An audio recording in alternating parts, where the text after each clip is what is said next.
नमस्कार साथियों, आज अपन समझने वाले हैं 2021 में स्वतंत्रता दिवस की 75वीं वर्षगांठ के शुभ अवसर पर प्रधानमंत्री मोदी जी के द्वारा भारत देश के दिल्ली के लाल किले की प्राचीर से देश के नाम संबोधित करते हुए प्रधानमंत्री मोदी ने कुछ काम गिनाए हुए हैं, कुछ निर्णय लिए हुए हैं, कुछ रिपोर्ट कार्ड भारत के सामने रखा हुआ है। आइए हम लोग समझते हैं। साथियों, प्रधानमंत्री मोदी जी ने सबसे पहला काम गिनाया कि छोटे किसान भारत देश में 80% किसान है।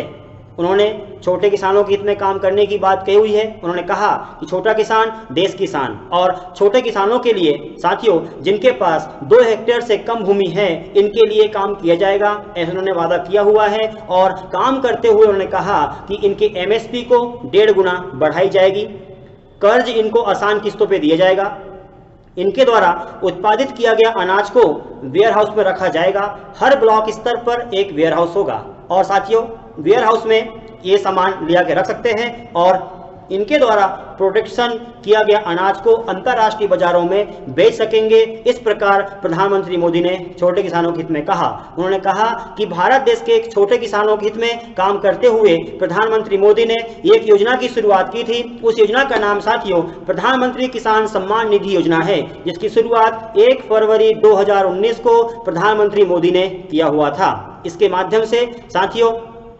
6,000 रुपये 1 साल का छोटे किसानों के खाते में आ जाते हैं। यही वो योजना है जिसके माध्यम से छोटे किसान 1 साल में 6,000 रुपये अपने खाते से निकाल पाते हैं। साथियों उन्होंने कहा कि भारत देश में 28 राज्य 8 यूटी से सारे के सारे राज्यों की राजधानियां एयर कनेक्टिविटी से है, रेल कनेक्टिविटी से है, लेकिन भारत देश के कुछ ऐसे राज्य हैं जो 7 सिस्टर्स है, उनकी राजधानियां रेल कनेक्टिविटी से जुड़ी नहीं है। तो भारत देश की जो 7 सिस्टर्स है उनमें रेल नहीं चल रही है, उनकी राजधानियां रेल कनेक्टिविटी से जुड़ी नहीं है, तो इनकी रेल कनेक्टिविटी से राजधानी जुड़े, इसके लिए काम किया जाएगा। और साथियों भारत देश 75 साल पूरे होने के अवसर पर अमृत महोत्सव चला रहा है। और साथियों 75 वर्ष पूरे कब होंगे? ये होंगे साथियों 15 अगस्त 2023 को। साथियों 15 अगस्त 2023 से 75 सप्ताह पहले भारत देश अमृत महोत्सव की शुरुआत भारत ने कर दिया है। और इसकी शुरुआत साथियों 12 मार्च 2021 को भारत देश की सरकार ने, प्रधानमंत्री मोदी ने साबरमती से इसकी शुरुआत किया हुआ है, क्योंकि साबरमती से दांडी के बीच में 1930 में 12 मार्च को महात्मा गांधी जी के द्वारा दांडी मार्च निकाली गई थी। इसी के अवसर पर प्रधानमंत्री मोदी जी ने कहा कि हम अमृत महोत्सव शुरू कर रहे हैं और इसी अवसर पर 75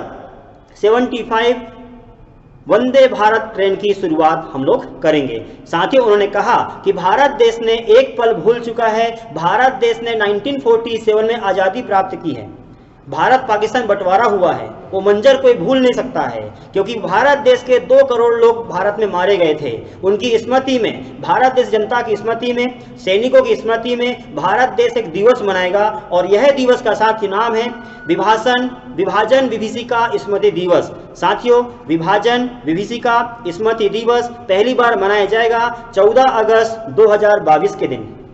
और साथियों उन्होंने कहा कि भारत देश की जनता एक साथ है, जनता को लेकर के एक साथ आगे बढ़ रहे हैं।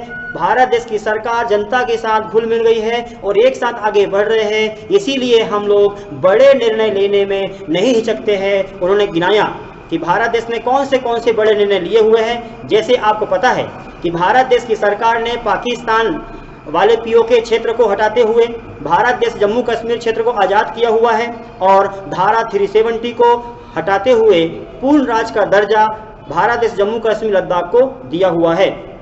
5 अगस्त 2019 को जम्मू कश्मीर और लद्दाख को अलग अलग कर दिया गया है और पूर्ण राज्य का दर्जा दे दिया गया है। साथियों उन्होंने गिनाया कि भारत देश ने बड़े काम में राम जन्मभूमि मंदिर का निर्माण करने का निर्णय लिया हुआ है। आपको पता है कि भारत देश में जो राम जन्मभूमि है, इसका विवादित ढांचा कब गिराया गया था? आपको पता होगा कि भारत देश में बाबरी मस्जिद का निर्माण 1528 में किया गया था और यह मस्जिद को 6 दिसंबर 1992 को भारत देश की जनता ने गिरा दिया था। साथियों इसकी जांच के लिए 16 दिसंबर 1992 को इब्राहिम आयोग बनाया गया था। इसने मंदिर की जांच की हुई थी, मस्जिद की जांच की हुई थी, क्यों गिराया गया इसके ऊपर अध्ययन किया हुआ था। और साथियों आखिरकार अंतिम फैसला राम मंदिर के ऊपर कि भारत देश में 2.77 स्क्वायर मीटर क्षेत्र, जो किलोमीटर क्षेत्र है, उसमें राम मंदिर बनेगा। इसका अंतिम फैसला भारत देश के माननीय सर्वोच्च न्यायालय ने 9 नवंबर 2019 को दे दिया है। साथियों 2025 तक बनके तैयार हो जाएगा और जनता के लिए दर्शन ओपन हो जाएंगे। साथियों उन्होंने गिनाया कि बड़ा काम भारत ने और भी किया हुआ है, जैसे पाकिस्तानियों ने उड़ी हमला किया था। कब? तो पाकिस्तान ने भारत देश के उड़ी में 18 सितंबर 2016 को अटैक किया था, जहां पर हमारे भारत के 2016 में 18 सैनिक मारे गए थे। साथ ही इसका बदला लेते हुए भारत देश की सरकार ने पीओके क्षेत्र में 29 सितंबर 2016 को अटैक किया हुआ था और वहां के बहुत सारे व्यक्तियों को भारत देश ने मार गिराया। साथियों दूसरा अटैक भारत देश में किया हुआ था पाकिस्तानियों ने, आतंकवादियों ने, आपको पता होगा पुलवामा घटनाक्रम। साथियों पुलवामा अटैक हुआ था 14 फरवरी 2019 को और इसमें हमारे भारत देश के 42 सैनिक मारे गए थे। इनका बलिदान नेशावर फ्री में नहीं छोड़ सकते, इनको भूल नहीं सकते। इसी को यादगार बनाए रखने के लिए कि भारत देश के सैनिक के जो शहीद हुए हैं इनको हम ऐसे ही नहीं जाने देंगे, इसका बदला लेंगे। इसके बदला लेते हुए साथियों भारत देश की सरकार ने 26 फरवरी 2019 को ऑपरेशन बंदर चलाया हुआ था और ऑपरेशन बंदर के माध्यम से पाकिस्तान के बालाकोट एयर स्ट्राइक किया हुआ था। भारत देश में जो मिशन था ऑपरेशन बंदर, इसको अंजाम देते हुए भारत देश के मिराज 2000 और MiG-21 ने एयर स्ट्राइक करते हुए पाकिस्तान के आतंकवादियों को, लगभग 300 आतंकवादियों को मार गिराया था। साथियों भारत देश की सरकार ने OROP one rank one pension योजना की शुरुआत भी की हुई है। 1 जुलाई 2014 को कोषयारी समिति आई हुई थी। इस कोषयारी समिति की सिफारिश पर ही भारत देश की सरकार ने वन रैंक वन पेंशन की शुरुआत भी कर दिया है। साथियों उन्होंने भारत देश की सरकार ने कहा, प्रधानमंत्री मोदी ने कहा कि भारत देश में नई शिक्षा नीति चालू की गई है। साथियों नई शिक्षा नीति को यादगार बनाए रखने के लिए उन्होंने कहा कि भारत का टैलेंट पिंजरे में कैद था, भारत का टैलेंट उभर नहीं रहा था।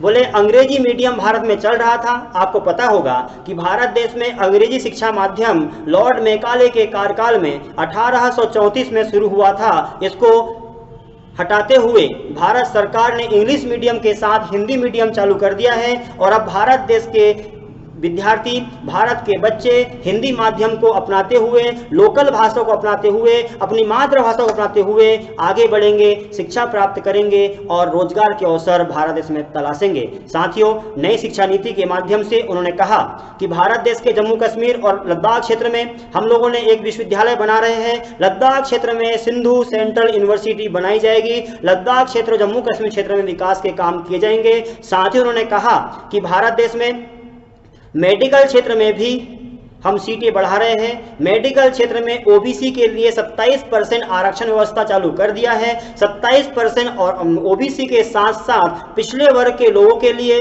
10% हम लोग ने सीटें अलॉटमेंट कर चुके हैं। साथियों उन्होंने कहा और भी कि भारत देश अभी एनर्जी के क्षेत्र में आत्मनिर्भर नहीं है।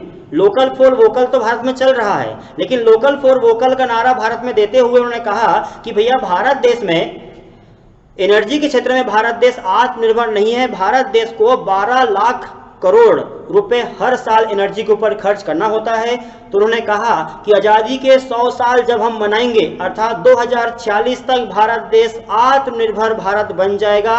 एनर्जी के क्षेत्र में भारत देश आत्मनिर्भर हो जाएगा। उन्होंने कहा कि भारत देश में हम लोग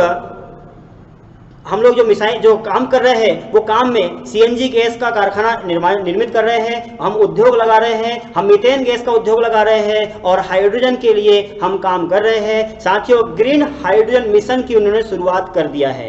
ग्रीन हाइड्रोजन मिशन से भारत देश में रोजगार के अवसर मिलेंगे। ग्रीन क्वांटम जंप भारत देश लगा लेगा और साथियों भारत देश ने 2046 में ये उम्मीद जता दिया है कि 2046 तक भारत देश एनर्जी के क्षेत्र में आत्मनिर्भर हो जाएगा। चाहे वो हम सीएनजी गैस के माध्यम से करेंगे, सोलर गैस के माध्यम से करेंगे, आत्मनिर्भर किसी प्रकार से हम लोग हो जाएंगे। साथियों उन्होंने कहा भारत देश की बेटियों के लिए कि भारत देश की बेटियां भी बेटों से कम नहीं है। भारत के संपूर्ण जितने भी प्रकार के सैन्य स्कूल है, सारे के सारे सैन्य स्कूल में बच्चों के लिए स्कूल चालू कर दिए जाएंगे।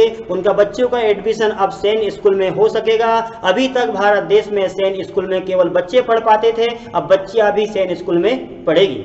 साथियों, उन्होंने कहा कि बच्चियों को न्याय मिले, सम्मान मिले, बराबर एक दर्जा हो, इसके लिए भी बच्चों के क्षेत्र में काम किया जाएगा। साथियों, उन्होंने सभी को लेकर साथ चलने के लिए एक नारा दिया कि सबका साथ, सबका विकास, सबका विश्वास और सबका प्रयास। ये नारा के साथ उन्होंने देश को 100 साल पूरे होने के उपलक्ष्य में हम किस प्रकार से काम करने वाले हैं, ये पूरा का पूरा रिपोर्ट कार्ड भारत देश के सामने उन्होंने रखा।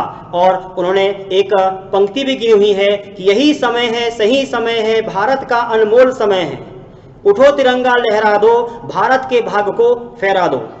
इसका उद्देश्य था कि भारत देश के जवान, नौजवान कोरोना काल में हतोत्साहित हो चुके हैं, घर में बैठ चुके हैं, पढ़ाई लिखाई छोड़ दिए हैं, उम्मीद हार गए हैं, मनोबल टूट गया है। अर्थात उन्होंने पंक्ति के माध्यम से कहा कि आपको निराश नहीं होना है, आपको आगे बढ़ना है, आपकी आशा जो पूर्ण है उसको पूर्ण करना है। आशा दबी हुई है, घर की आशा दबी हुई, इसको आगे बढ़ाते हुए आपको पूर्ण करना है। इसके लिए आपको आगे बढ़ना होगा। सरकार आपके साथ खड़ी है, रोजगार के अवसर भारत देश में वो देंगे। साथियों, 2021 में 75वीं वर्षगांठ के शुभ अवसर पर पहली बार स्वतंत्रता दिवस हमने ऐसे मनाया हुआ है जब प्रधानमंत्री मोदी जी के द्वारा दिल्ली की लाल किले की प्राचीर से तिरंगा झंडा फहरा रहे थे। और साथियों, आसमान में से 2 MI विमान हवा में उड़ते हुए ऊपर से पुष्प वर्षा कर रहे थे। साथियों, MI विमान जो थे उनको उड़ाने वाले पहली बार ऐसा आसमान में विमान उड़ाया गया है और फूलों की वर्षा 15 अगस्त के शुभ अवसर पर किया गया है। साथियों, जो कमांडर थे MI विमान उड़ाने वाले, उनका नाम था बलदेव सिंह बिष्ट और निखिल मेहरोत्रा। साथियों, इन्होंने पहली बार विमान आसमान में उड़ाते हुए फूल वर्षा दिल्ली पर की हुई थी। साथियों, प्रधानमंत्री मोदी ने भारत देश के नाम संदेश देते हुए भारत को आज़ादी प्राप्त करवाने वाले शहीदों को, देश को आज़ाद करवाने वाले व्यक्तियों को, संविधान निर्माण करने वाले व्यक्तियों को भूले नहीं है और उनको भी याद किया। उन्होंने कहा कि भारत देश में नेहरू जी, महात्मा गांधी, अंबेडकर, भगत सिंह, सुभाष चंद्र, अरविंद घोष और भी इस प्रकार जो अरविंद बोस जी है और अशफाक उल्लाह खां है, चंद्रशेखर आजाद जी है, बिस्मिल्लाह खां है, वीर वीरांगना भारत देश के हैं। इन सभी को याद करते हुए उन्होंने कहा कि भैया भारत देश में सभी का साथ रहा है, तब भारत आजाद हुआ है और भारत देश लगातार प्रगति के मार्ग पे आगे बढ़ रहा है। इस प्रकार उन्होंने सबको लेकर चलते हुए 100 साल पूरे होने तक किस प्रकार भारत काम करेगा, पूरा निर्णय उन्होंने गिनाया हुआ है। साथियों, 2021 में 15 अगस्त के अवसर पर भारत देश के ओलंपिक से जीत के आए हुए व्यक्तियों को भी उन्होंने सम्मानित किया और उनके विशेष अतिथि के अवसर पर उनको वहां पर बिठाया हुआ है और उनको सम्मानित करने का काम किया हुआ है। साथियों, उम्मीद करूंगा टॉपिक आपको समझ में आ चुका होगा। अगले वीडियो तक के लिए आप सभी का धन्यवाद। जय हिंद।